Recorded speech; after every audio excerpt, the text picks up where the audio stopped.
Righto, tell you there, champs, and yes, have a look at it, the G-Banger, yes, the G14 from ASUS. Now this ROG G14 has redefined, has disrupted the market. This laptop is nearly an ultrabook, and we're getting power that will put a lot of 15-inch gaming laptops to shame. And there has never been a pocket rocket like this. A laptop this size, near ultrabook size, and we're talking 1.6 kilos, around 3.5 pounds, with these sort of gaming specs. And the model I have here has the Radeon 9 4900HS 35 watt 8 core CPU, 16 gigabytes of DDR4 running at 3200 gigahertz. You can get up to 32 gigs. You can also get Ryzen 7, and it also comes with an RTX 2060 Max Q 65 watt edition. You can also get a GTX 1660 Ti 60 watt edition. So some really beefy graphics options for something so thin and light. The model I have here also comes with a 120Hz Full HD display. There also is the option of a 60Hz display that's also Full HD, and then you have a QHD option as well, and that's 60Hz. So I guess gamers would go for the 120Hz panel that I have here. The panel is near enough 350 nits and pretty much 100% sRGB, so it gets a tick in all those areas. But a lot of people have mentioned about ghosting. The first I heard about this was from Bob of All Trades, so yeah, check out his channel. He's got some great content on gaming laptops, etc. And looking at some other reviews, I haven't actually heard anything about it. But you can look at some slow motion now, and yes, there is some ghosting. I still get the connected feeling of when I move, yeah, the screen moves, but there is, a little bit of blurring or ghosting. Now, some people will be very sensitive to this. Some people won't even notice it. I can guarantee that. And on a 14-inch, it's going to be better than it would be on say a 15-inch. Now, considering this laptop here is super value, if you want like an Intel equivalent or something like that, you're going to be paying another $500. And at its price point, I didn't expect it to have the best display ever. I guess try one out somewhere you can return it, see if it affects you or not. For me, I could still game on it. It was fine for me. Everything else on the display checks out. I would actually like to look at the other displays as well. So I guess this is a gaming laptop. How does it perform for games? Well, first of all, let's check out its full thermal capacity and power capacity. So what I'm going to do is I'm going to run Cinebench and I'm going to run Luxmark. So this is 100% CPU, 100% GPU. And yes, it's a 180 watt package here. Let's see if we can bring this thing to its knees. All right, so I've been running this benchmark 4 times in a row. This is my 5th time in a row, and what you can see here, CPU drops to about 35 watts and GPU is still pumping at 65 watts. Now this is GPU 100% lit up and CPU 100% lit up. So the maximum capacity of this, should I say, is 35 watts CPU with the GPU lit up 100%. So that's pretty good. And if we have a look at the Cinebench score here, let's just have a look. That's pretty much worst case scenario.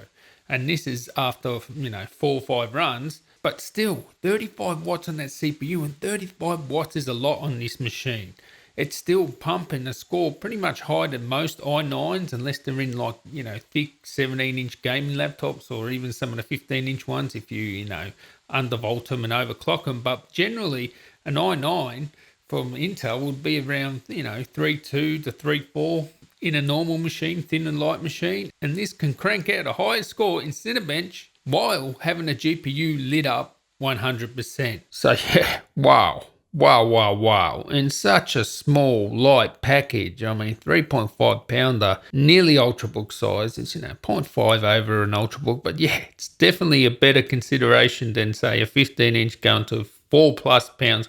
More like 4.5 pounds, so it's nearly a pound lighter than everything else, and it's crushing up those things. That 35 watt part in there is just amazing. And yeah, this can game, and I guess it's so cost effective. Imagine what you could buy with the 500 you save over an Intel system, a display, or who knows, there's lots of things you could buy with that extra 500. So overall, I've got to say, I haven't seen the likes of this laptop. Such power, it is a pocket rocket. Let's get into some gaming benchmarks, and all these gaming benchmarks were done 1080p high settings. I put it in turbo mode, which overclocks by 100 megahertz, GPU clock and memory clock. I've got to say, when the fans crank, You can hear it. It does get loud, but it's not as loud as other gaming laptops. That really surprised me that it could actually stay cooler for longer when I was gaming. And the full hairdryer, even though it was in turbo mode, or as the Kiwis say, turbo, bro, it's juicy, bro. Kiwis, I don't know, it's something to do with sheep. Anyway, in turbo mode, yes, I could hear it, but it's not like some other gaming laptops that absolutely deafen me, even not even pushing it hard. As far as I can tell, it's not really throttling. As I said on that Cinebench and Luxmark run, yeah, 35 watts CPU, 65 watts GPU, it can pretty much sustain that sort of load. And when I was gaming, that CPU clock was pretty much staying at that 4 gigahertz. I didn't see it really dip that much below 4 gigahertz, maybe 3.9, but even in Battlefield, yeah, it was just quite amazing. The gaming performance you're getting out of this. It's not too loud. It's not too hot either. Not uncomfortable. You could probably have this thing on your lap. And yeah, most gaming laptops, you wouldn't even dream of doing that sort of things. So ASUS have got a winner on their hands here. Maybe they should make a Pro model, G14 Pro, and, you know, charge us an extra $400 and give us like the best panels on the market or something like that. I have done a content creation review compared to the Intel systems. Things aren't optimized yet, and you don't get Thunderbolt 3 on this. That's one thing to remember there. But have a look at the benchmarks. They're quite good. It's what you'd sort of expect for a 2060 Max Q. If you really want to get those high frame rates, you may have to lower it down to, you know, medium or sometimes low if you want like over 100 frames per second, of course, depending on the game. But a lot of games that can play medium settings, sort of 100-ish frames per second. So it is an amazing laptop, I gotta say. I really dig it. The Pocket Rocket from ASUS and AMD have done an amazing job there with that 35 watts on that CPU, and still, you know, we're pushing 4 gigahertz on those games. That's really good. I really like that, and I want to see more of this. I actually would like to see Ryzen with another AMD GPU as well. Maybe they bring out an all AMD G14. That would be amazing. So anyway, catch you next one, guys. Stay tuned for my full review. Until next time, tally ho.